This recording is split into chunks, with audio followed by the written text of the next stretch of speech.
Welcome, everyone, to day 2 of the Climate Pro Bono Bootcamp. Um, Thank you to those of you who joined for day 1. I am your master of ceremonies for the day. You probably met me yesterday, but I am the chair of the Environmental and Sustainability Law Group at Offit Kurman, which is an Am Law 200 law firm, full service. And my practice focuses on sustainability, the environment, renewable energy, waste and recycling, the full range of environmental matters, but then also, cutting edge sustainability and renewables development. I'm also the founder of the Planetary Lawyer Project, which is a newsletter for lawyers who want to do more for the planet. It's a bi-weekly newsletter that shares job openings, pro bono opportunities, interviews with industry leaders, and the specific tactics that I use to build a sustainable and climate-friendly legal practice. And I encourage you to subscribe. Here is the information. We will be dropping a link to allow you to subscribe in the chat momentarily. But it is a very great resource, and this is our second event through this resource. The event that we're talking about now is presented by my firm, Offit Kurman, the newsletter, the Planetary Lawyer Project, and also Green Pro Bono. Green Pro Bono is an organization that matches lawyers with climate pro bono work. I do a lot of work with Green Pro Bono. They send me some really interesting pro bono projects. And I think one of the really key takeaways from day 1 of this, and I heard this from several attendees who reached out, was you don't have to practice environmental law to do climate pro bono. There's opportunities to use whatever skills you have, be it real estate, corporate, IP, employment, or none of those, to help the planet, to help climate-friendly companies and causes. And so we encourage all of you to volunteer with Green Pro Bono, to sign up and to get involved however you can. We're dropping the link in the chat as well now to Green Pro Bono and how you volunteer with them. Also, I will include a shameless plug. Green Pro Bono is a nonprofit organization. They run on donations. This is a free webinar, but if you have the means and would like to do so, we encourage you to donate to Green Pro Bono, and we're including that link in the chat as well. This event would not be possible at the scale at which it is without our excellent sponsors. We had over 400 people register for this event. I see that the ticker is at 170 live participants right now. We had 233 live yesterday. Before I just talk about the sponsors again, just by showing up today, you've had a huge impact. You're learning how to do climate pro bono. You're part of 172 other lawyers. It's gone up now to 172. 172 other lawyers. And if each one of us does just one pro bono project a year in this space, that's 170 different pro bono projects. Think about the value of those legal services, the value to the environment. So thank you for being here. The Green Jobs Network is an organization, a network of over 150,000 people, including the legal industry, but well beyond. And their focus is providing resources and job opportunities to people who want to get involved in the sustainability space. They're starting to put together a lot of resources for lawyers, and we're very excited to have them as a sponsor and partner for this event. Our other sponsor for this event is Go In-House, which is a legal job board and community. They post in-house counsel jobs across the world. And frankly, they are a tried and true resource. I use them on a regular basis to source environmental sustainability and climate jobs for the Planetary Lawyer Project newsletter. We have a very distinguished faculty for you to teach these courses. You've heard from many of them yesterday. Our agenda from yesterday, if you've missed it, you will get a recording of this, even if you're just signed up for today. So we encourage you to go back and listen to it. Our schedule for today, jam-packed with really exciting things, starting with renewable energy and pro bono, going to IP, and then some closing takeaways where we'll sum up the day. Some quick rules of the road. How can you obtain CLE for participating in this event? There is a CLE form that we will put in the chat that explains, that shows you how to register. You fill out that form, and then you are good to go. As I said, we'll put that in the chat momentarily. And then how can you ask questions? You put questions in the Q&A. Please try not to use the chat for questions. The Q&A button is at the bottom of your screen. It is separate from the chat button. Will the recording be made available? Yes, it will. You'll receive it just for being here, just for registering. How can you donate to Green Pro Bono? We've put that link in the chat already. And what is the case for climate pro bono? If you're curious about that, you're going to have to go listen to the recording for day one because we covered that yesterday. With that, we are going to transition. There's also a scan to donate to Green Pro Bono if you have if you scan that link. With that, we're going to transition to our first substantive panel of the day. And so the panelists for that are going to be myself. I am a self-taught renewable energy attorney, basically. I started at a firm that did not have a renewable energy practice, got involved with trade groups, with different projects, and found ways to get involved in the renewable energy industry. And I am joined on this panel by Yana Spitzer, who is an experienced commercial real estate attorney with a focus on renewable energy projects. Yana currently acts as in-house counsel on the distributed solar and storage team for ENGIE North America. ENGIE North America, for those who you don't know, is committed to growing the U.S. renewables capacity by developing 50 gigawatts of renewable energy capacity by 2025. I got that from their website. Kevin Watkins is joining us as well. He has more than 30 years of experience working in a variety of roles, from private practice to local government to in-house counsel, mostly with a particular focus and emphasis on renewable energy. Kevin currently acts as in-house counsel at RWE Renewables. RWE is another large U.S. renewables company. They see the U.S. renewables market as a major opportunity. They have a goal of developing 50 gigawatts of renewable energy across the world by 2030. So I think ENGIE looks like they're going to beat them to the punch there a little bit, but we'll have to see who wins that race at the end of the day. Thank you, Yana and Kevin, for being part of this panel. Before we launch in, I want to give another minute on why we're talking about this. And yesterday, as I said, I think one of the key takeaways is you don't need to have special skills to do climate pro bono work. But a lot of people do climate pro bono work to make a transition into a certain industry or to gain certain skills. And renewable energy is one of the industries that people do that to move into.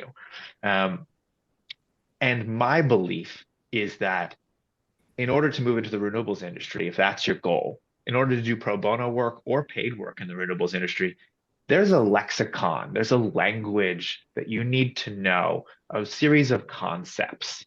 And you can pick that up the hard way by reading and by experiencing. But we're going to try to give you, as the first panel in this mega panel on renewable energy, a quick cocktail party level understanding of what you need to know about renewables. So it's not going to go deep into the details, but it's going to give you that skating surface level type of knowledge about what's different. So, with that, I just want to say again, thank you to Kevin and Yana for being part of the panel. And actually, I'm realizing we have not put the first CLE piece in the chat yet. So I am just going to take a second and make sure it gets in there. Bear with me, everyone.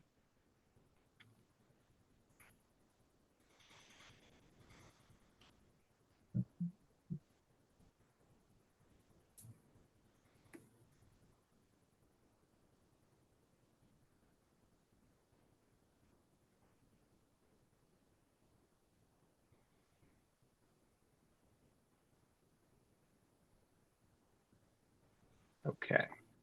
Apologies for the delay. The CLE link is going into the chat right now. So click that, keep it open. You're going to want to put the codes in it as we go throughout the day and request CLE for the states in which you're requesting CLE. All right, well, back to the presentation. So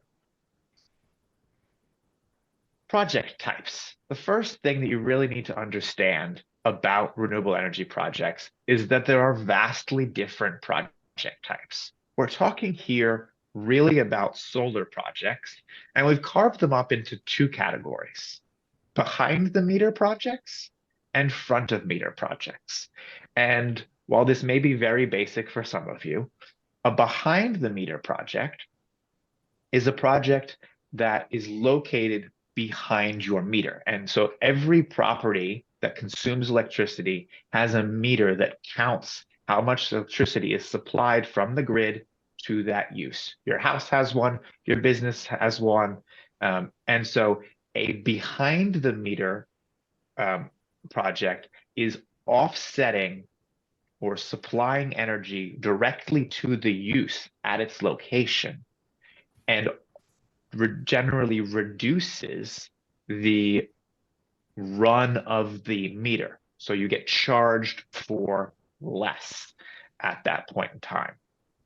Front of meter projects are exactly the opposite. They are on the other side of the meter, and they are supplying energy directly to the grid. Now, in most instances, a behind the meter project is also supplying energy to the grid because of the simultaneity of generation and consumption not being perfect. You're not always generating 100%, but that comes into play in some of these programs. There can be residential behind the meter projects. There can be commercial behind the meter projects. Net metering is a term you will hear in this, and that refers to the averaging of the generation and the demand in this context. So basically, you're creating energy and consuming energy. The net metering concepts are policies that usually allow for the averaging of that. As I said, sometimes you're creating energy mostly during the day and consuming it significantly in the evening hours when maybe the sun is down or something like that. And so net metering averages that out, but policies are different in different spots. Zero export projects are projects where all of the energy is consumed on site. As I said, these are just sort of general topics to get you associated with it. An example of a zero export project that I'm involved in currently is a large refrigerated warehouse, which has a tremendous energy consumption. And so they are putting solar facilities on that project.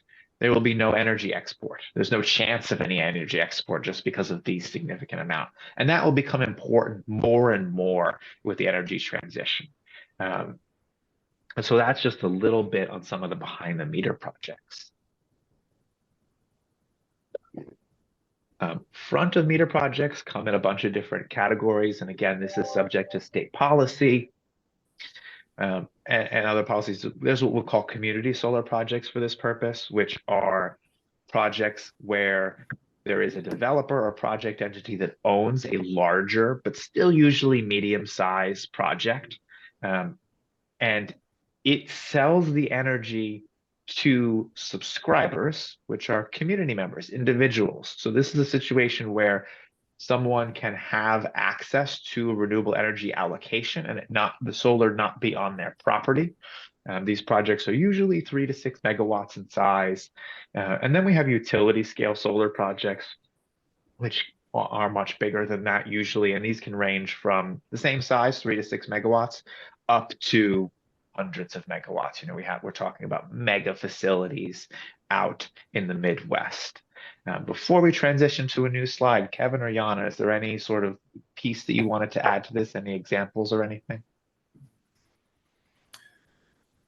Well, I think, I mean, I don't want to state the obvious, but I'm usually guilty of that. But, you know, the utility scale projects are the ones that you will see obviously out in the middle of a field somewhere when you're traveling across the Midwest.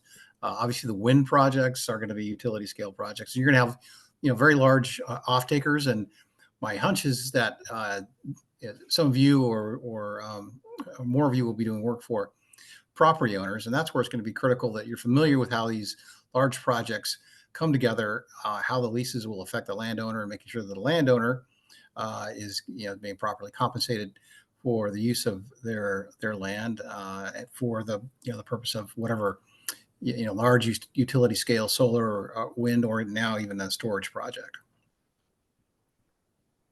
That's a great point, Kevin. Thank you. And I'll just add to that the opposite of a community solar project, you usually are dealing with one landowner, but there's many of those projects, and at least in our portfolio, in terms of, you still need to do the same amount of work as utility scale, but just on one by one basis. Yeah, no, that's great. And the pro bono clients in these areas are going to be different. Just to loop this back to pro bono. Community solar projects, you could be representing some kind of community group, a nonprofit, or a church or something like that that's engaged in this. On utility scale, municipal groups, trade associations, other groups, those are more likely to be your nonprofit clients. And we'll hear more about that from Matthew Eisenson from the Columbia Law School Sabin Center in the next portion of this presentation. Some other really key relevant concepts are that there are different types of developers. And what I mean there is, if you're getting involved in renewables, there is a lot of segmentation in the renewables market. You have developers who come in just to do the initial prep work and identify sites. You have developers who come in and just handle the middle, construction, those types of pieces, and don't own it. And then you have entities that come in and they own these facilities. So the fact that these projects change hands so many times, the fourth bullet is about transactions, is really important to understand where you are in the process, and that trickles down into the leases and into the other agreements that relate to these types of projects. I have a couple other bullets on this, which are financing, tax credits, tax equity. Those things kind of go together a little bit. The important thing to think of there is, for the tax credits, we've all heard about the Inflation Reduction Act. We're going to have an excellent panel towards the end of this meeting on that topic. But renewables rely on tax credits to make them economically feasible. And so the fate of those tax credits is incredibly important. The tax credits are often financed, or they're transferred, or they are, passed along to other entities. And so there are lots of small rules that you learn in the industry of how to make sure you get them, how to make sure they're properly assignable, how to make sure that they're maximized. So it's just important to think that if there's something weird that you're dealing with in the renewables industry, it might be because there's a tax credit issue with it. And the same thing goes for financing. These are very heavily financed projects. The investment to install solar on a property, especially at the larger scale, is incredibly significant. And so there's lots of sometimes draconian provisions that get added to agreements to protect those financing rights. And then I think the last thing that I wanted to touch on this slide was technology is always changing, especially in the renewables industry. We've seen that with the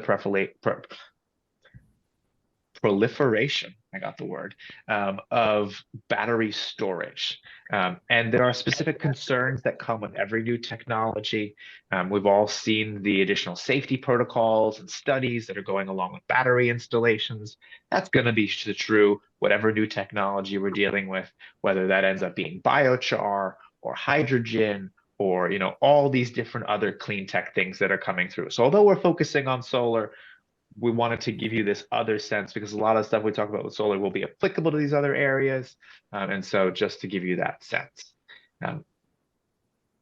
I did not ask Yana and Kevin, so let's do that before we leave. Do you guys have anything you wanted to add on that slide? I just wanted to mention the tax credits and tax equity, that even though that if you guys are working on a pro bono project, you do need to keep in mind of what is the end result of the project and where it's going, because negotiations of the documents that you're doing for your client, at the end of the day, will this be acceptable to that third party, the tax equity or tax credit investor? So keep that in mind, that it's not just only for the good of what it is needed by your client, but the third party that may be involved a year down the road. Yeah, and that's the key piece here, right?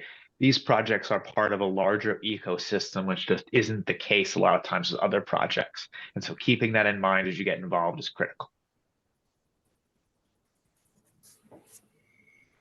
Well, Kevin, I think you're going to kick us off on the next slide and give us an overview of a couple of these items. Thanks, Matt. And I'm going to use the comment about your ecosystem comment about these types of projects being part of a larger landscape, because when you're putting together leases or options or any other site control documents, I mean, that component is key. And the term that we use typically when we talk about leases that will be transferred as part of a sale of a project, whether it's a small commercial or a large utility scale project, each of those documents need to be what we say is bankable. And so you're going to need to have and look for specific terms like assignment. You're going to want to look for risk management issues that pop up in standard leases. But that's going to be key, and that will be something that you're going to have to deal with when you're putting these together as you look down the road. So some of the other unique aspects, for example, with a utility scale project and leases, you're going to want to make sure your client has all potential, we call them damages, but all potential limitations on use compensated for example, crops and how you calculate that. What you're going to see really what will be unique for any kind of solar lease or wind or battery for that matter is the term. You're going to have a really long term. And you may have a long-term plus an extension, and these can go anywhere from 20 to 40 years, depending on the project. So that's going to be something that you're going to have to look closely at as you take a look at these leases, and also with respect to, for example, options. You're going to want to make sure you have a long enough term, or that your client will expect a long enough term for the developer to do its due diligence to make sure the project is viable. And we'll talk about this in a few minutes, but make sure that the project can even happen under local zoning and permitting rules and ordinances. Some little hints that I would like to pass on in terms of an option agreement. You're always going to want to have a lease form with the option agreement that the parties agree to. And in terms of easement and title issues, those are always going to be an issue, especially when you have, for example, larger utility scale projects, and some developer is going to want to cross your property, or someone's going to want to cross property next to you to get onto the property that your client is leasing.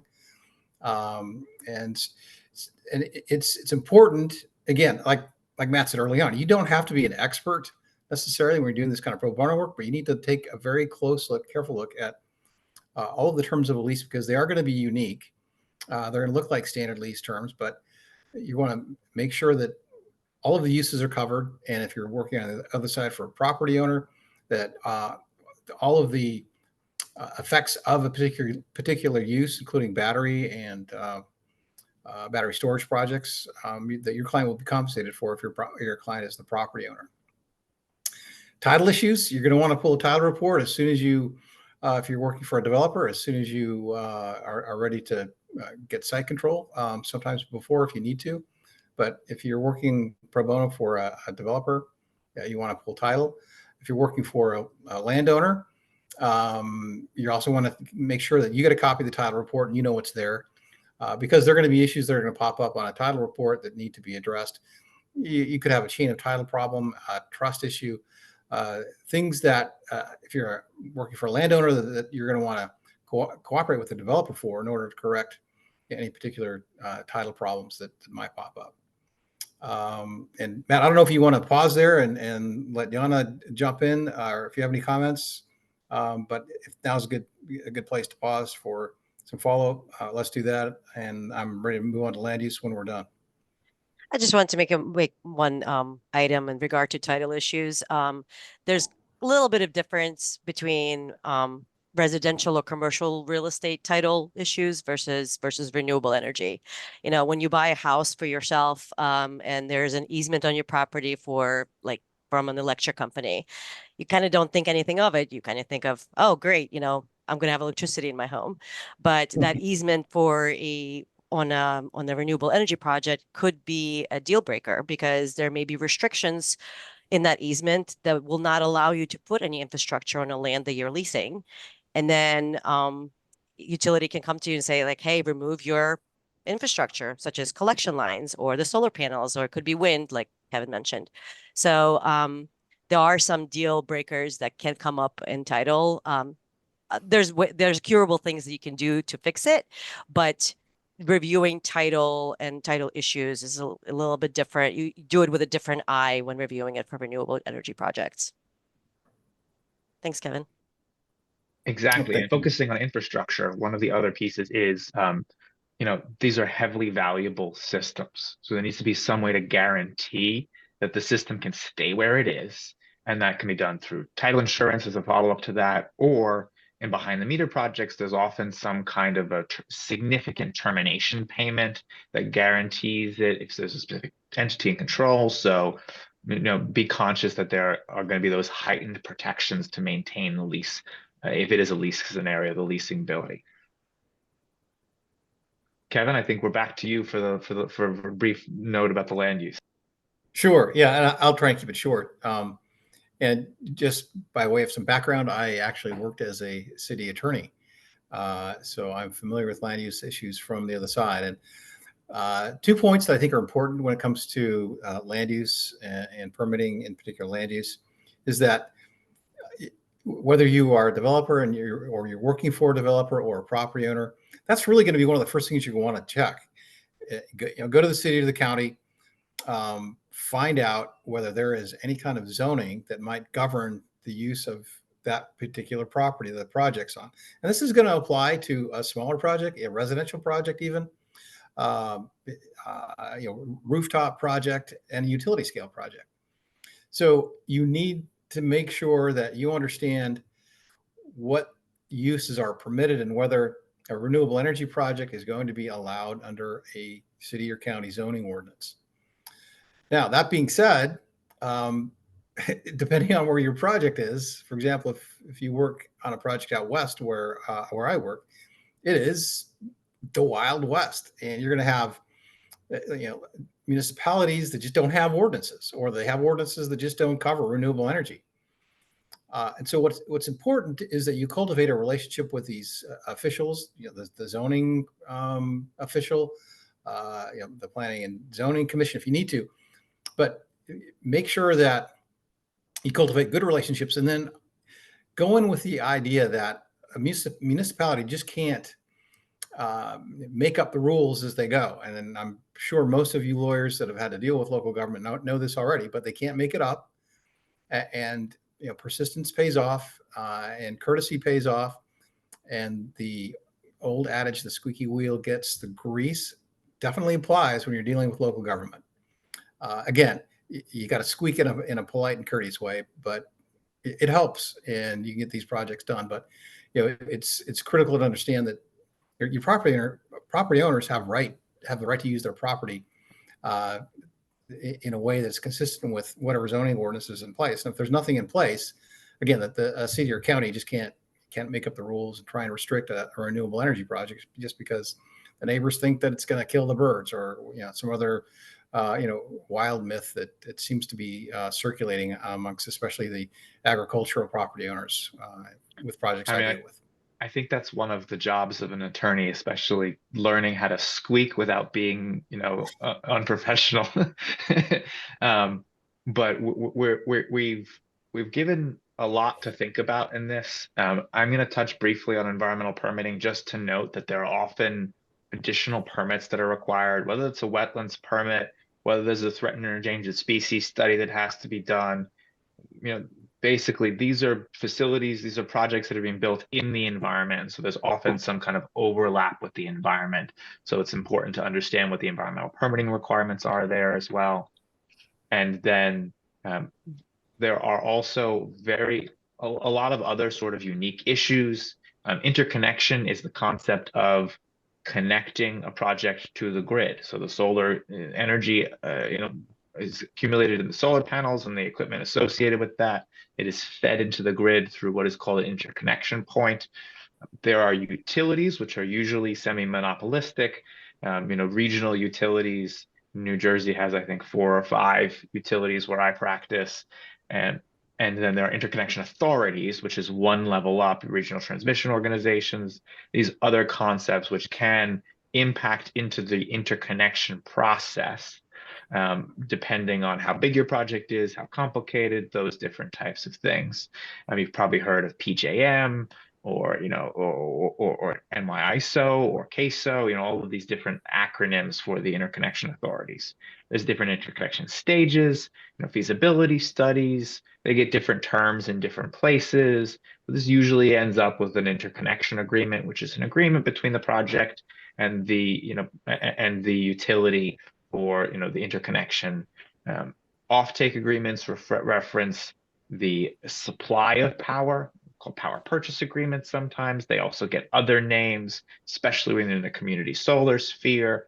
And then there also are construction and O&M contracts, which relate to the actual construction, and then operation and maintenance is what O&M stands for. And each of these contracts has their own concepts, their own principles, their own parties. And so it's just, there's a whole lot of pieces here, and it is important to have this overarching knowledge that we're talking about subject matter expertise in dealing with these issues. We have about 2 more minutes, Yana and Kevin, if you guys wanted to add anything to this point.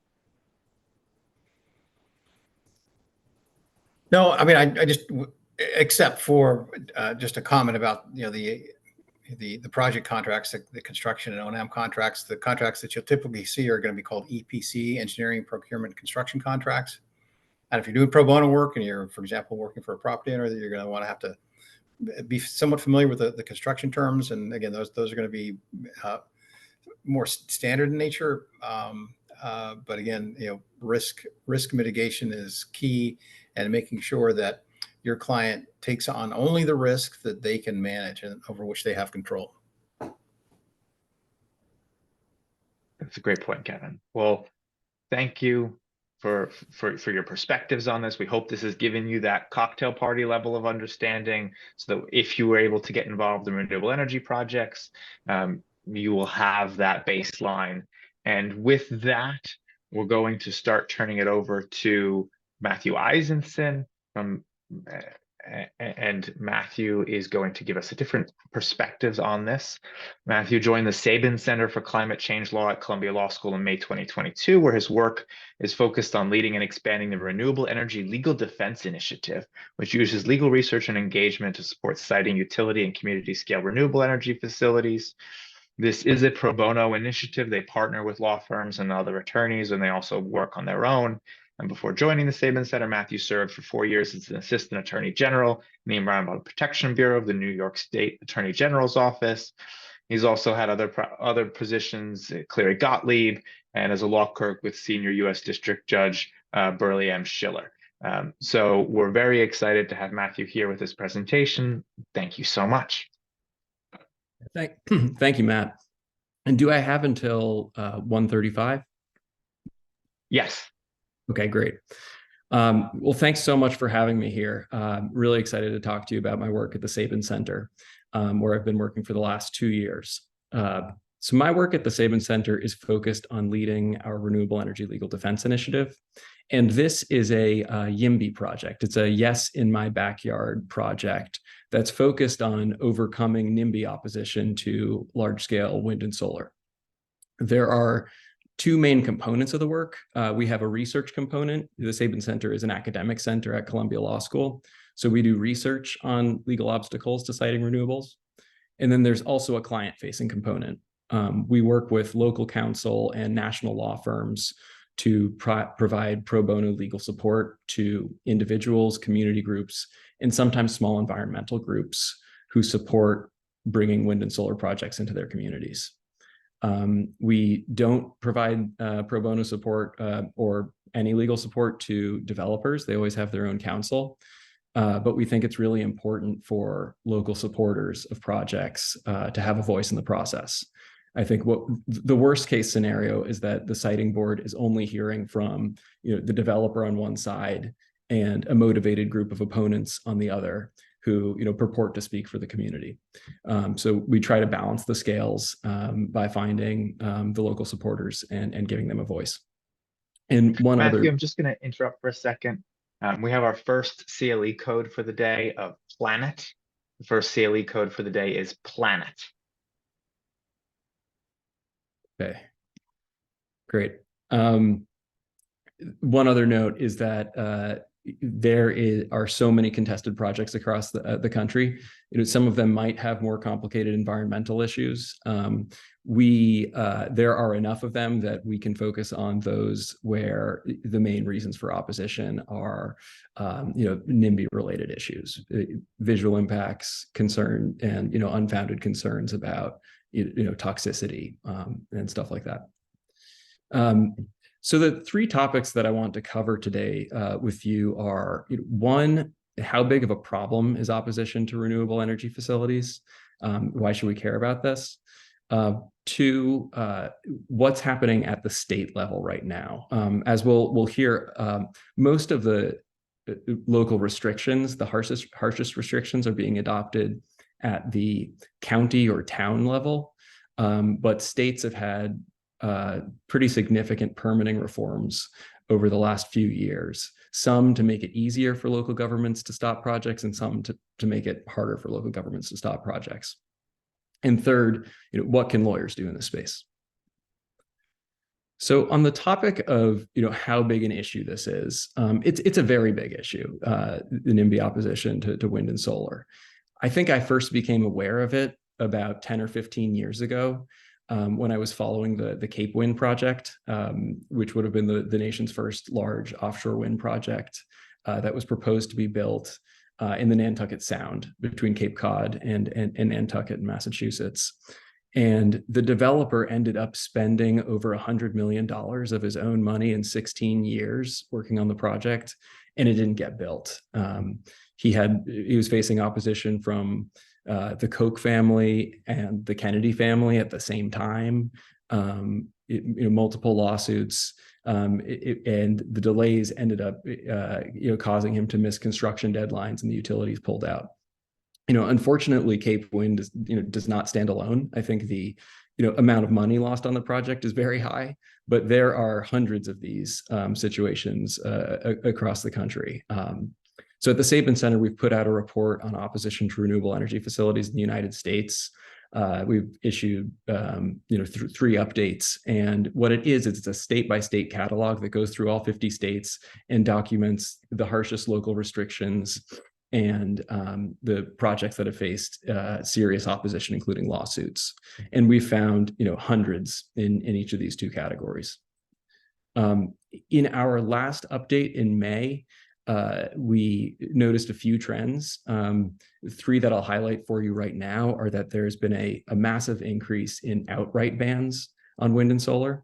So there are a lot of different types of restrictions. You could have, height restriction on wind turbines that makes it hard for a project to be economically viable. You could have a setback requirement that requires them to be, far from a road.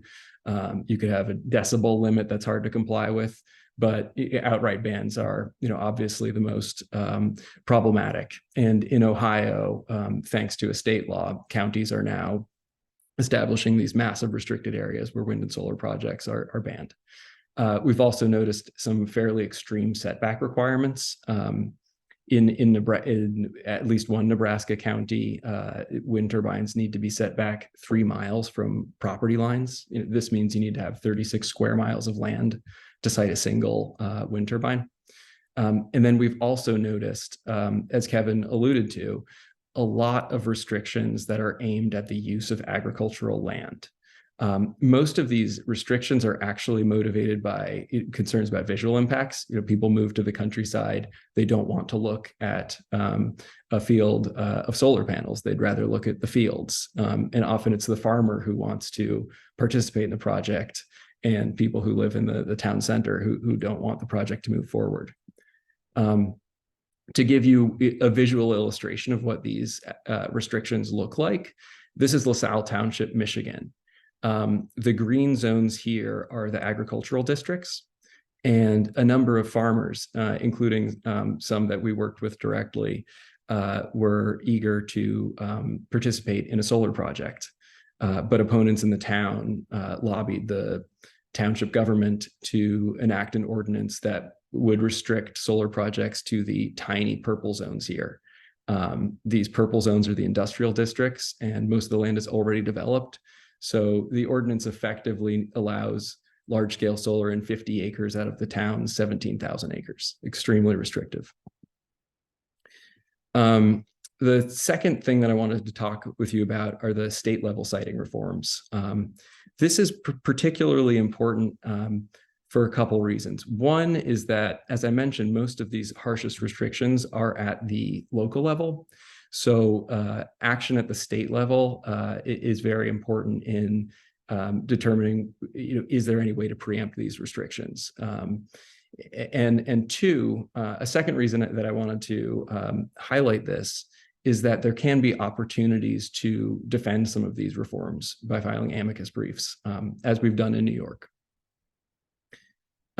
So, what's the color coding here? The blue, the states that have colored blue are states that in the last 5 years have adopted reforms that make it more difficult for local governments to block projects.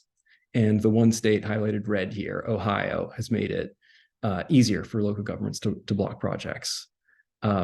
These reforms are part of bigger reform packages that do a lot of things.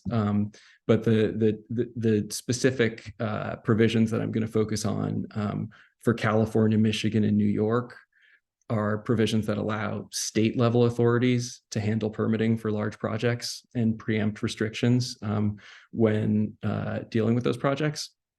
And for Illinois and Florida, I'm going to highlight a different type of reform that just directly restricts the type of requirements that local governments can impose.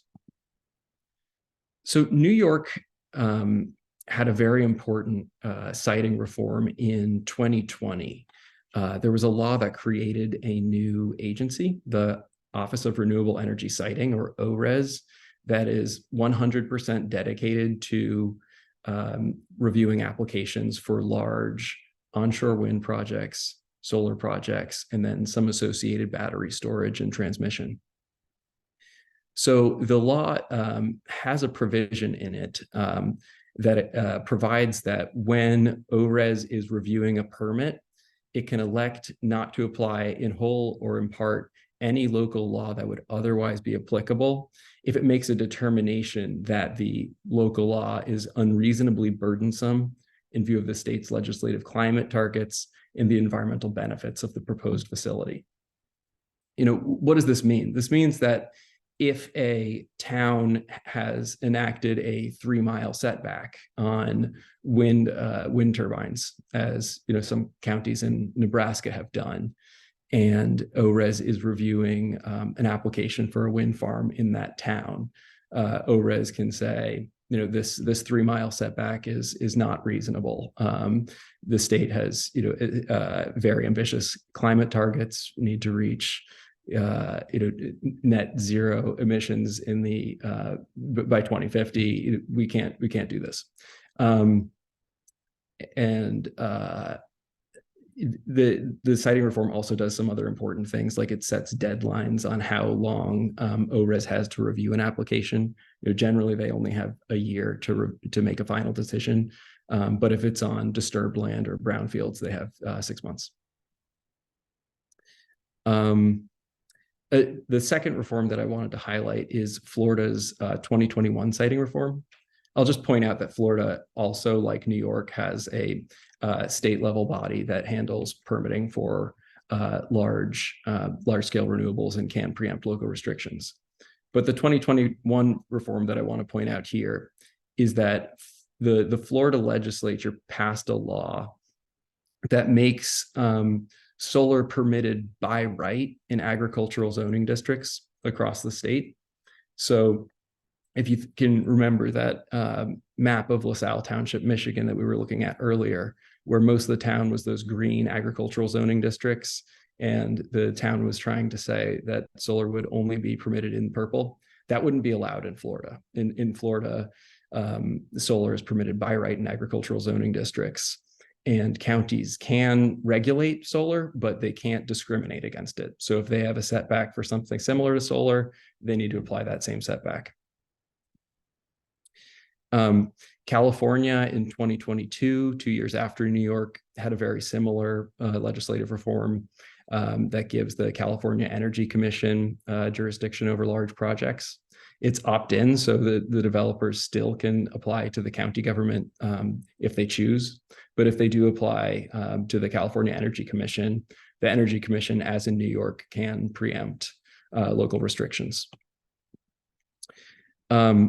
Illinois, just last year, January 2023, had an important siting reform that directly limits the types of restrictions counties can impose. So in Illinois, renewable energy siting still happens at the local level, at the county level, but counties can't require extreme setbacks. They can't impose moratoria, even temporary moratoria or bans on siting solar on agricultural land or in industrial districts.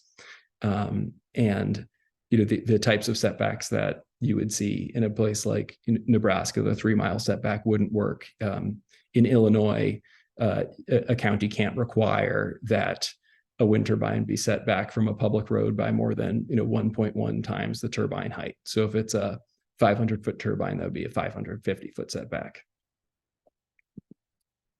And finally, the last of the legislative reforms that I wanted to mention was Michigan's, which is the most recent. It was just signed by Governor Whitmer in November.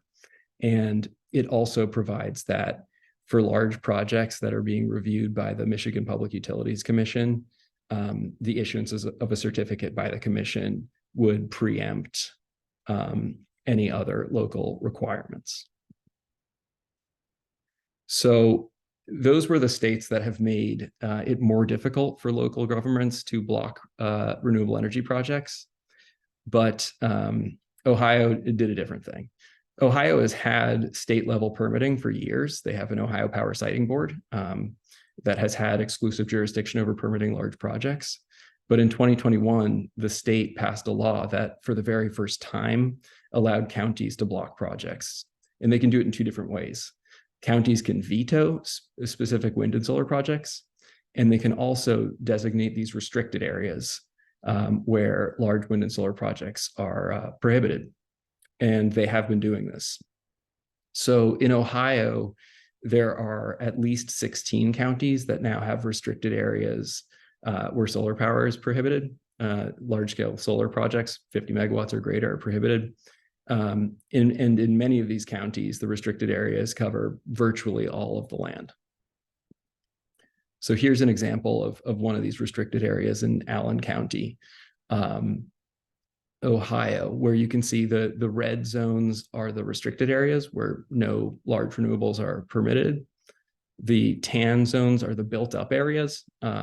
These are under direct township control, but you wouldn't be building utility-scale solar in or wind in a built-up area anyway. And these little blue areas near the middle are the only areas where wind and solar are now permitted. And where is this coming from? Why are the counties doing this? Well, there's just a lot of organized opposition. What we're seeing is that when developers propose a project in a rural area, you'll often have 10 or 12 people who are very motivated to stop it, usually because of some concern about visual impacts, and they'll create a Facebook group or a website to organize people to turn out to meetings, pressure the county commissioners to oppose a project. They'll print out matching t-shirts. They'll sometimes hire a lawyer to intervene in opposition. And this is just a quote from one of these opposition websites called No Solar in Logan County, Ohio. It says, ask yourself, if several thousand acres of agricultural land is converted to industrial solar facilities, who will grow your food? Bill Gates, Mark Zuckerberg? So, what can lawyers do? We've talked a little bit about the legal landscape for opposition to renewables and the different permitting regimes in various states. And there are really 3 discrete things that lawyers can do to help the renewable energy facilities that we need get built. So first, the first item here is really one for litigators. You can intervene in citing proceedings. This is especially easy when there is a well-organized state-level citing board proceeding, as there is in Ohio. And I'll talk about that in a little more depth. You can also submit amicus briefs in support of specific projects and policies if a major facility ends up in litigation. And we've done all of these things at RELD. I mentioned the New York citing reform earlier that allows the state to preempt unreasonably burdensome local restrictions. When that new agency ORES issued regulations to implement the law, a number of groups sued to stop the regulations from going into effect. And we've filed a few amicus briefs in support of those regulations. The second category of things that a lawyer can do is to help negotiate community benefits agreements, or CBAs.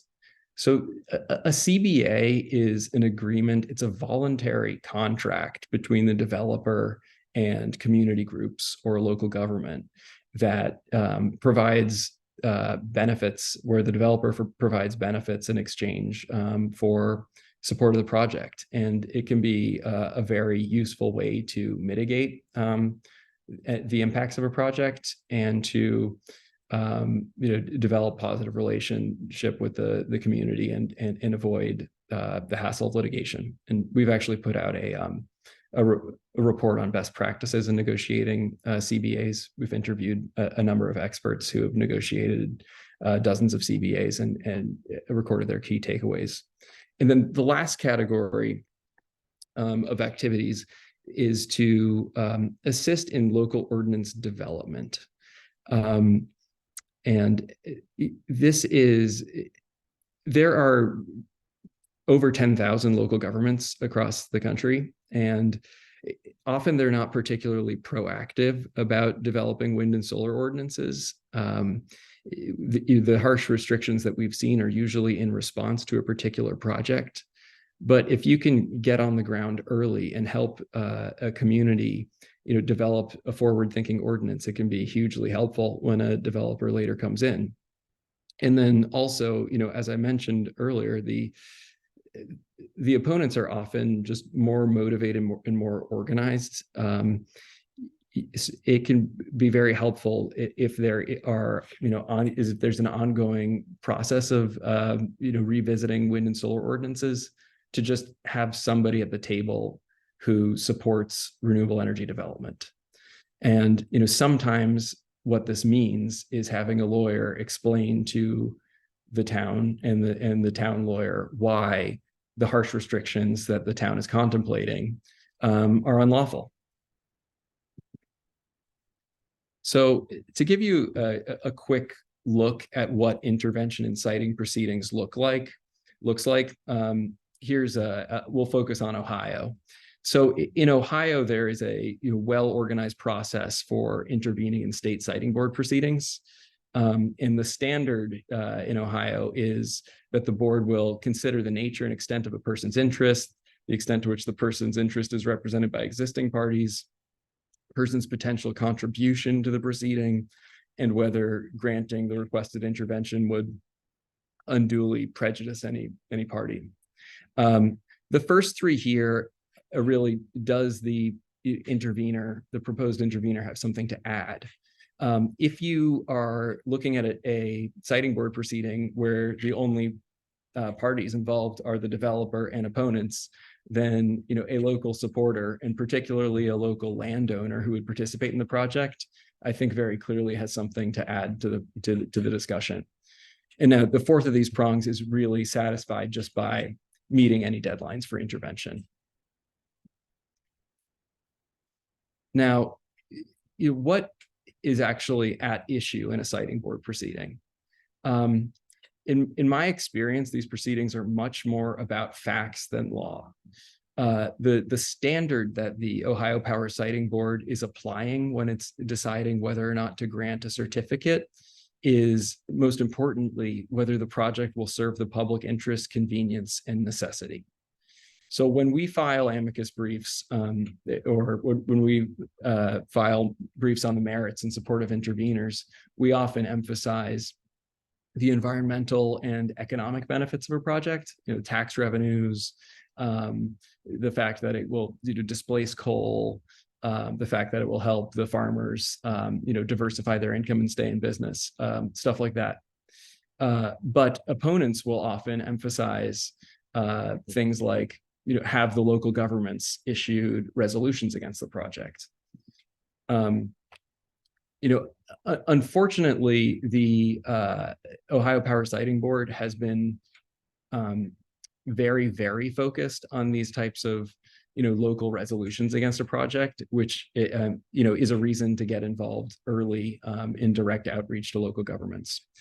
So until October 2022, the Siting Board had never rejected a single application for a major solar facility. But starting that month in October 2022, they rejected 3 major applications back to back. And in the decisions rejecting these applications, the Siting Board found that the application met all of the other requirements for a facility, but that the public interest, convenience, and necessity wasn't, that prong wasn't met because there was so much local opposition. And the decisions rejecting these projects focused on things like that 80% of the comments submitted about the project were comments opposed, or that 7 of the local governments in the area had expressed concern or opposition. So, this is just sort of further evidence of why it's so important to have give local supporters a voice, so that the Ohio Power Siting Board isn't left with this impression that a project is not in the public interest because people have been saying bad things about it. To give you a couple concrete examples of projects we've worked on, we represented 2 local farmers in northern Ohio, near the Great Lakes, who were looking to participate in a 300 megawatt wind farm.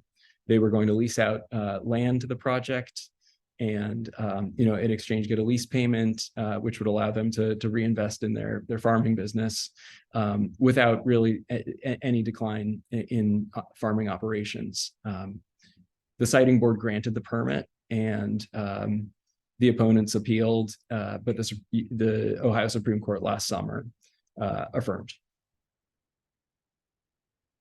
Second proceeding in Ohio that we've been involved in that's still going on right now is the Oak Run Solar Project.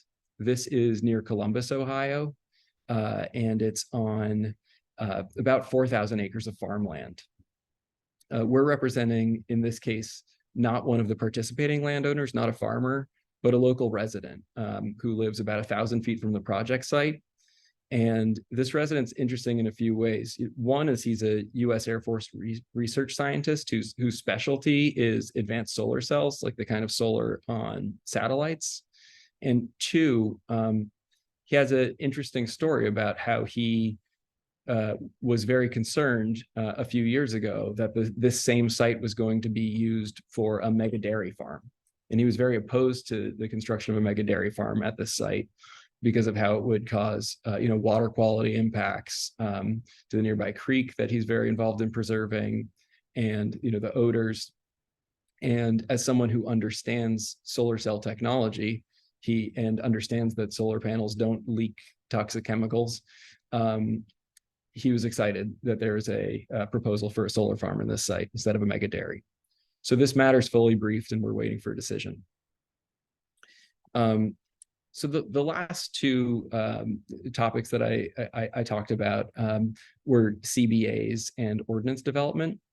So just one thing that I want to note with CBAs is that there are a couple states that now actually require negotiation of a community benefit agreement between the developer and local community groups in order to grant approval.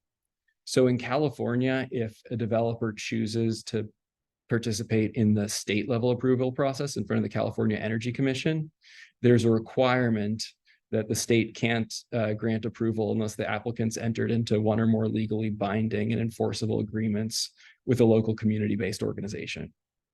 So representing one of these community-based organizations in negotiating one of these agreements could be a great way, to help the project move forward and also to secure, meaningful benefits to the community. I was speaking the other day with a landowner in Michigan who was explaining that their township doesn't have ambulance coverage. A neighbor of hers had fallen and broken her leg and had to wait hours for an ambulance to show up. A community benefit agreement could be a way to allocate money to expanding emergency response. Similarly, in Michigan, the new siting reform that was just enacted in November 2023 also has a requirement of a community benefit agreement. It's actually a little bit more complicated. It's two steps. First, the developer needs to at least try to negotiate a host community agreement with the local government. But if those negotiations don't work after a good faith effort, then the developer needs to negotiate with a local community-based group. And finally, with ordinance development, on the positive side, one thing that you can do if you're trying to convince a local government to adopt a reasonable ordinance that allows wind and solar and allows the town to receive the economic benefits that they can bring, is to provide examples to the town zoning board or whoever is developing the regulations. I think that's the easiest way, is to provide examples of good ordinances and evidence that they really do generate the economic benefits. But if you are finding that the zoning board is heavily inclined to adopt severe restrictions, then there are some things that you can point out to the zoning board. And this is that the regulations could be unlawful. There are constitutional claims. The regulations could be a regulatory taking or a substantive due process violation if there are, a substantial interference with personal property right without, any real connection to health, safety, or welfare. It could be exclusionary zoning under State Zoning Enabling Act. And it could violate one of the state statutes that restrict unreasonable restrictions on renewable energy. So there are a few, ways that these restrictions could be unlawful. And in some instances, the town might not be aware. So I think I'll stop there. Thank you, Matthew. We actually got a bunch of questions in for you as well. So one of the questions that came through is, why do localities want to restrict renewable energy? And I think you answered this a little bit in aesthetic reasons or political reasons or things like that, but if there's any gloss you wanted to add for that. Yeah, I would say it's largely those reasons. And I think often the loudest voices in the room are the opponents, and the township board members are just ordinary citizens who are sensitive to the feelings of their fellow citizens. And if the people who show up at the meetings yelling are people who want them to adopt restrictions, I think that's what happens. That's what I've seen as well. I think we have a bunch of questions on CBAs, but we only really have time for one. And I think the critical question is, how do lawyers get involved with CBAs? I think you covered a lot about CBAs, but if a lawyer wants to try to help with one, where should they go to try to find to help those organizations? Is it just going to the organizations? Does RELD have a role in that? How do people get involved with helping with CBAs? Yeah, it's a good question. We're just starting to think about it ourselves, how to get involved directly. And I think we're most likely to focus on the states where CBAs are actually required. But there is a pilot underway right now that's being led by the Siting Clean Collaborative that is working with developers from the beginning to see how the CBAs work. But I could share our report and happy to follow up more specifically with anybody afterward. Excellent. Thank you very much. We really appreciate it. That was a really engaging presentation. So thank you so much for that, Matthew. We're going to go into our next presentation. Elizabeth Crouse. For more than a decade, Elizabeth Crouse has provided business-focused solutions for U.S. federal, state, and international tax problems in a variety of transactions and investment structures. And she has a wide range of clients: corporate investors, top-tier strategic investors, developers, operators in the renewable energy space. She's nationally recognized and a frequent speaker at national and regional conferences and webinars on the topic of tax credits. I know I've seen a lot of her webinars that she runs, pretty quickly, immediately after guidance comes out through LinkedIn. But Elizabeth is having some technical difficulties. She's just only by phone, and she's going to give us a brief overview of Inflation Reduction Act, especially as it relates to supporting green tech type things. So thank you so much for being here, Elizabeth, despite all of the issues. Yeah, thanks so much. And apologies for all the technical issues. For those of you who are aware, Portland's just about gotten killed this week with ice and snow and all sorts of other fun stuff, including those 100 trees down in my neighborhood. So I'm a partner at Perkins Coie in the Portland office, as you can imagine, and really glad to be here. We're going to do this pretty quick, so hold on tight. The Inflation Reduction Act was enacted in August of 2022. It has almost nothing to do with inflation, as you have probably heard. It's primarily a bundle of grant programs and tax credits that are largely aimed at renewable energy, okay? And so, yes, there's a lot of clean tech and renewable energy, but it's not just about tech. The programs are largely oriented towards either manufacturing of the different bits and bobs and widgets and so forth that go into making renewable energy, and then also the production of renewable energy. And you'll note that I'm not saying renewable electricity, it's renewable energy, because much of it is electricity, but quite a bit of it also has to do with fuels. So, for example, sustainable aviation fuel, renewable natural gas, hydrogen, things like that, that are ultimately a big bet towards the, excuse me.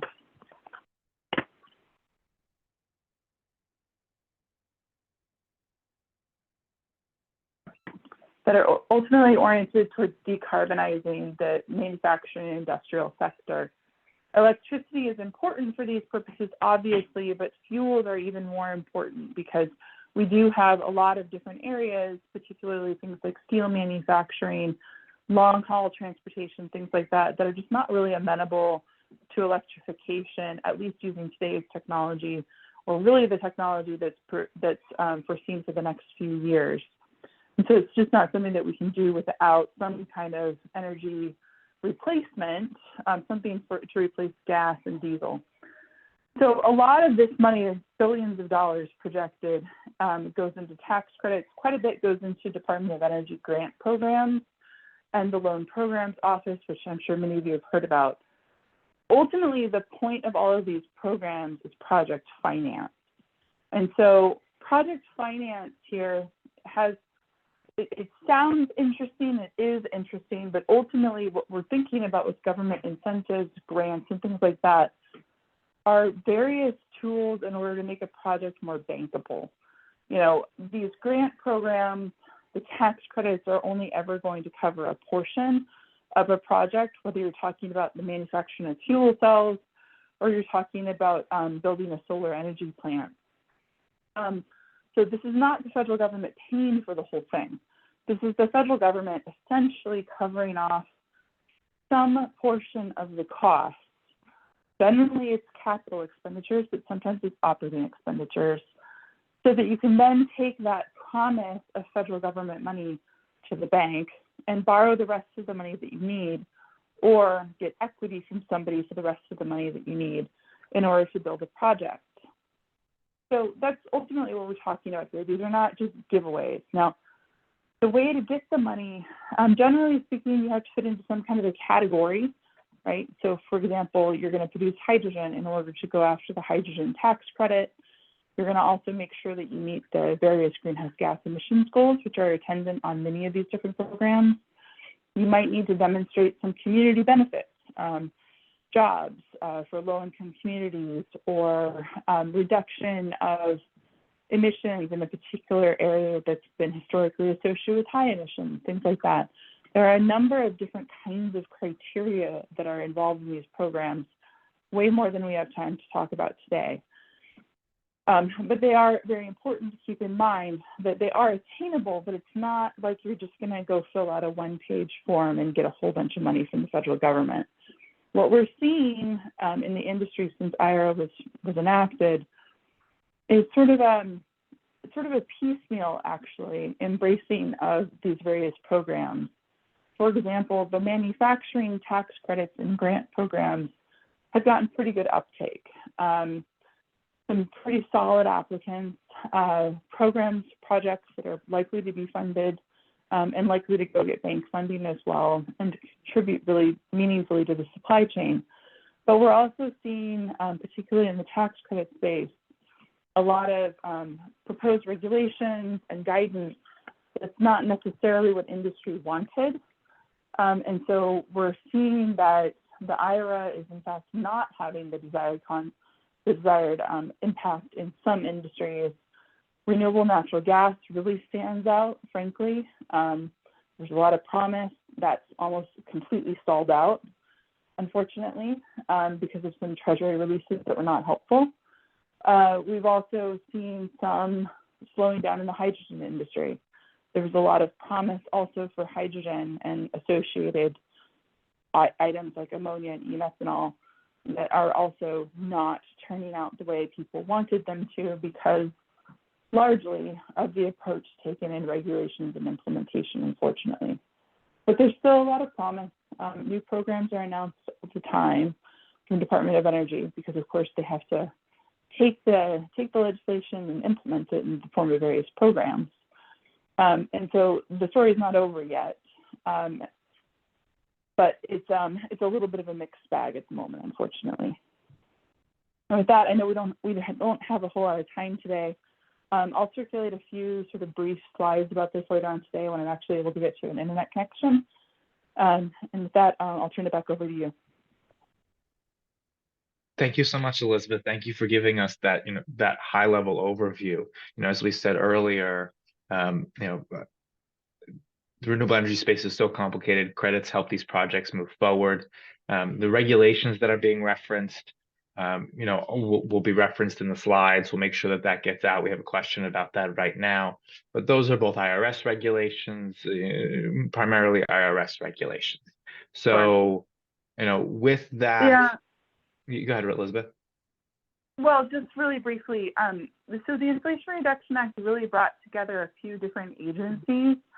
So the IRS, right, Treasury, has been releasing a lot of different regulations and implementing guidance for the tax credits, but they've been working very closely with the Department of Energy, right, which has been releasing its own guidance around the various grant programs, and of course the LPO, the Loan Programs Office program.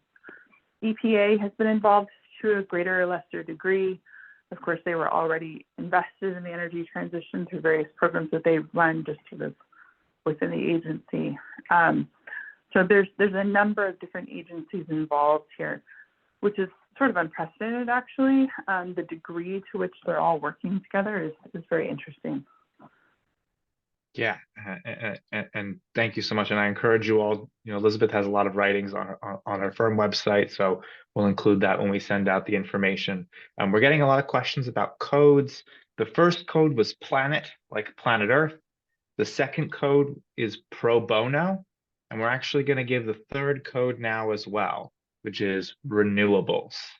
So planet, like planet Earth, pro bono, like what we're all talking about today, and renewables, like renewable energy. And so with that, we're going to go into our next presentation. We're going to shift gears significantly, and we're going to talk about intellectual property. This is one of those non-subject matter specific, meaning not relating to a specific industry, but overarching issues that comes up in a lot of different climate startups, climate causes, is how to protect intellectual property, what that means.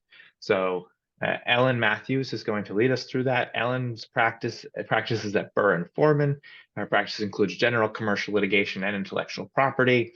Burr Forman is based in the Southeast United States with about 350 attorneys in 8 states. And Ellen's commercial litigation practice involves representing institutional clients and individuals in a broad range of litigation. In addition to her commercial litigation, she represents intellectual property litigation, patent, trademark, copyright, trade secrets. It's IP. Ellen probably does it. She's licensed to practice law in Alabama, Florida, and North Carolina, and we're very excited to have her closing out the day today for us. Thank you, Ellen. Thank you. And yes, like Matthew said, it's kind of a lot different, not specifically geared towards the climate space as much, but my objective is to try to help everyone sort of give an overview of what we would consider the basic types of IP, how to identify them, either for yourself or for your clients, and then some basics about how to protect them, both kind of procedurally and theoretically, I guess, especially because if you're trying to help people on a pro bono basis, and if you're trying to help startups and things, it's important. And I think IP is one of the most important things, especially for startups or new businesses, or in a space like this where technology is cutting edge. So I'm going to start more on kind of the patent trade secret side, but I will also talk about copyrights and trademarks. So let me put up some slides. Oops.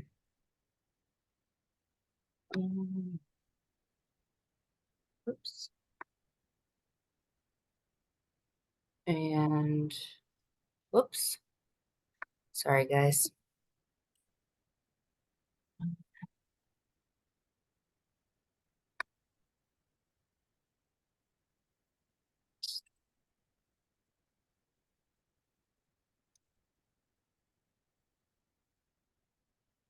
Having a slideshow. All right.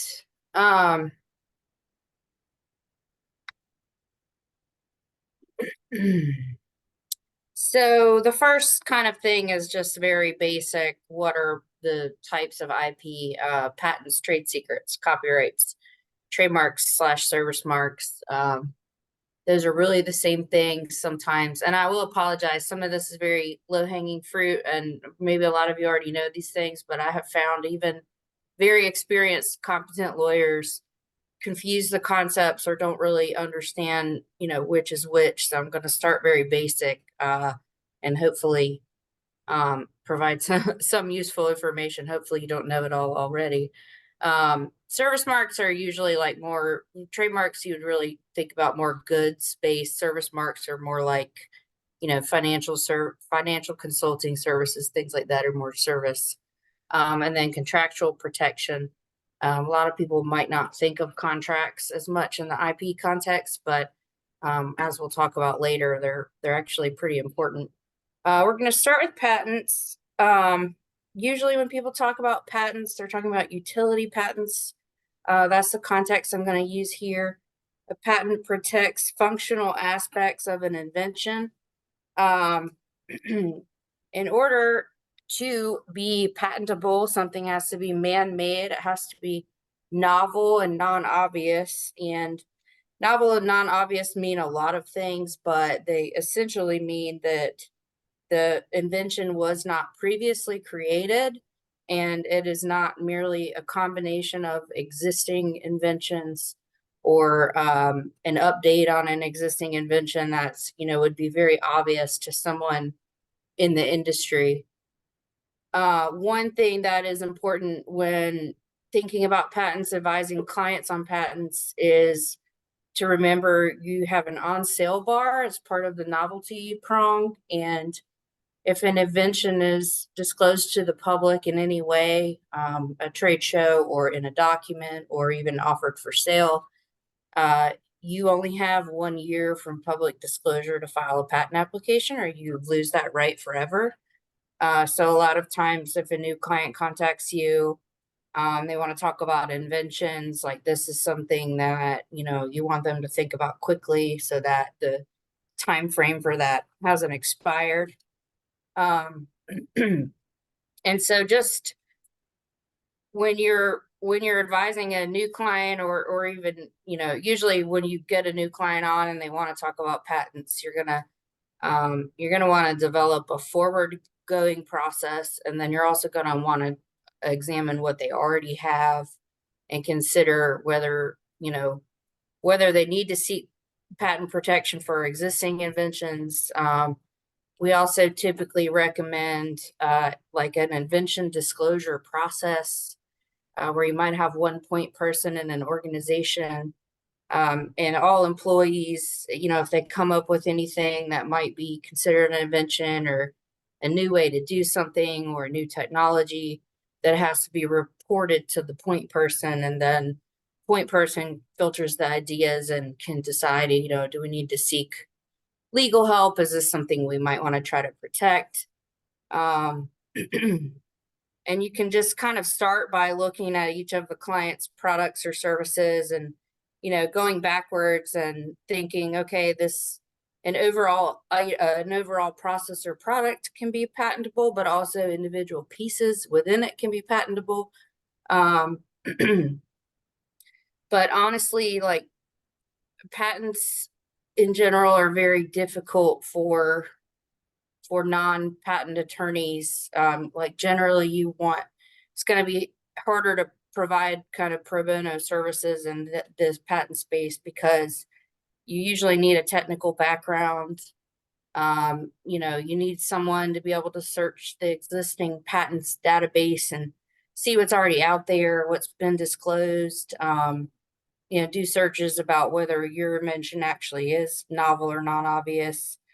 But it would be helpful, I think, for people to at least understand what could be patentable and what could be not. And also, I'll give a little more information, at least, that you can, you know, use either for yourself or to explain to your clients some of the basics around patents. And one of that is, you know, the rights that flow from a patent.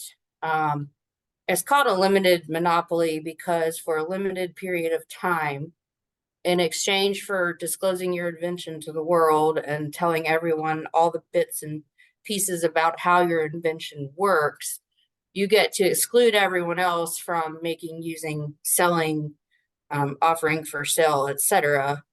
But it only lasts for 20 years. And then when 20 years is up, you no longer have that exclusive right. And so when you're thinking through inventions and you're thinking patents versus other options, most likely maybe like a trade secret type option, when people have an invention that you think the valuable life is going to be well beyond 20 years, you may want to consider, you know, other types of protection, because after 20 years, someone else can come along and just use your invention freely. And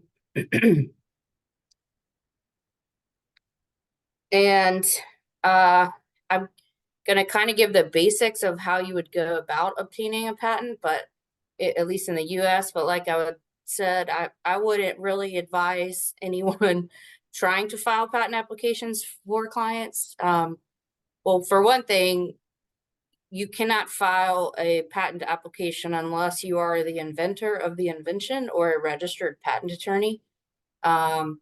Theoretically, you could help an inventor get something on file, but it's really key to have someone with a background and a patent attorney with a technical background in whatever is the field of the invention, and to assist in that process. The one exception I would say is that, say you get, you know, a new client, or you yourself have an invention and you are running up against that 1 year bar of on sale, and you're like, oh, that expires tomorrow. Well, there's an option called a provisional application. And someone who's an inventor can take all of their, you know, schematics and drawings and all that, and they can essentially slap a cover form on it and file it. And that would buy you some time. Provisional applications are not actually reviewed by the patent office, but they give you a priority date, and they stop the clock running on the on sale bar. So you file a provisional, and then take your time a little bit and go and get an attorney and get your fancy application, completed, and then relate it back. And that buys you some time in that scenario. And then I'm not really going to talk about international patents too much, but when you file a patent application, there's generally a 1-year period where you have to take action internationally. You can either go ahead and start filing all of your applications internationally within that year, or file something called a PCT application. And hundreds of countries are members of the PCT. And if you file the PCT application with the United States Patent Office, it basically buys you an additional 18 months to file for patent protection in all the PCT countries. So that's kind of what's commonly done. And then you can see how your application is playing out in the US and make your decision on whether you want to get international protection. So that's patents. And then I'll move on to something that is, sometimes if for example, you want to keep something more secret and have it last for a lot longer than a patent, you might want to go with a trade secret, or your client might want to go with a trade secret. I have the Alabama definition up here because that's the state I'm in, but trade secrets, they're actually there's a federal statute, the Defend Trade Secret Act, as well as the every state pretty much has its own trade secret act, and the essential elements of a trade secret are the same regardless of what venue you're in. Essentially, it's information that provides an economic benefit to a business. It's not generally known in the public. It's not necessarily easy to create or reverse engineer, and it has been the subject of reasonable efforts to maintain secrecy given the circumstances. I think probably most famous example of trade secret is the recipe for Coca-Cola Classic. I believe no single person knows the entire recipe.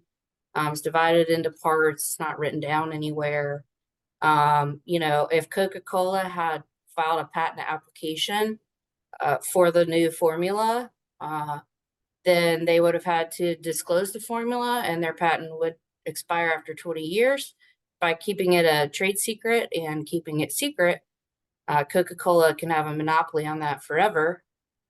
It's interesting, though, if someone independently, without knowledge from Coca-Cola, somehow figured out the recipe and each little aspect and recreated Coca-Cola, and it was exactly the same, that person could go out and sell Coca-Cola. So that's the danger, and Coke couldn't stop them because they did it independently. So it's kind of the trade-off for patent versus trade secret. When you want to think about what is a trade secret, either for yourself or for a client, you kind of can do an analysis of, what does my business have that gives me a leg up on my competition? If my competition found out XYZ, would that hurt my business? And I mean, a easy example would be like a customer list or something, customer database. If you're working in the climate space, it might be more of processes or products, formulas, maybe even software can be a trade secret, a workflow, but essentially anything that's sort of proprietary and gives you an edge can be a trade secret.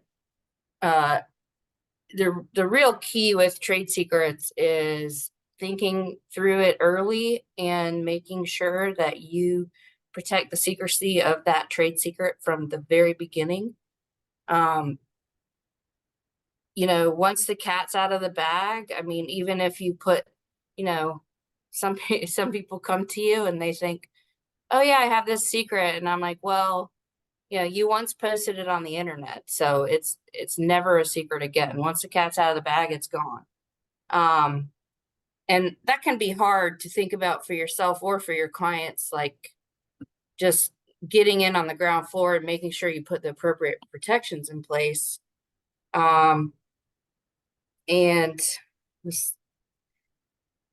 so speaking of protections, like what would you use? Like one very, very obvious one is the employment agreement.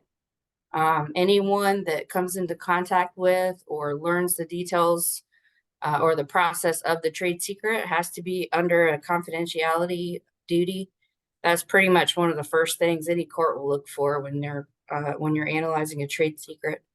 But it's not just employees, it's independent contractors, suppliers, vendors, even customers. You also want to consider like physical measures, limiting the number of people in contact with the trade secret, breaking up the information in different pieces and no one has access to any one part, you know, passwords on computers, badges to get into buildings, you know, no visitor policy on the manufacturing floor. You know, there is kind of a balancing test of reasonable under the circumstances, but again, the most important thing about the trade secret is the secret. So you can't really, if it's really important to your business, you can't really be too overzealous in trying to protect it.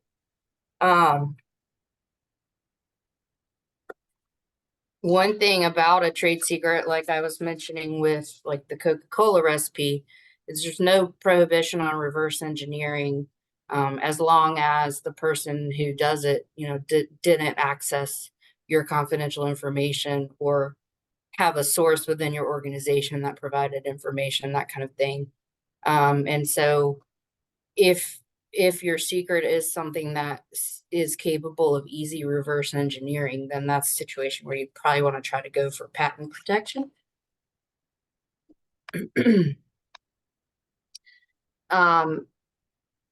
The thing about trade secrets, you know, unlike a patent, there's no filing, there's no disclosure requirement. Really, it's an anti-disclosure requirement. And this should say state and federal law. There is a federal Defend Trade Secrets Act, and then each state has its own scheme. And like I said, there's no registration or anything.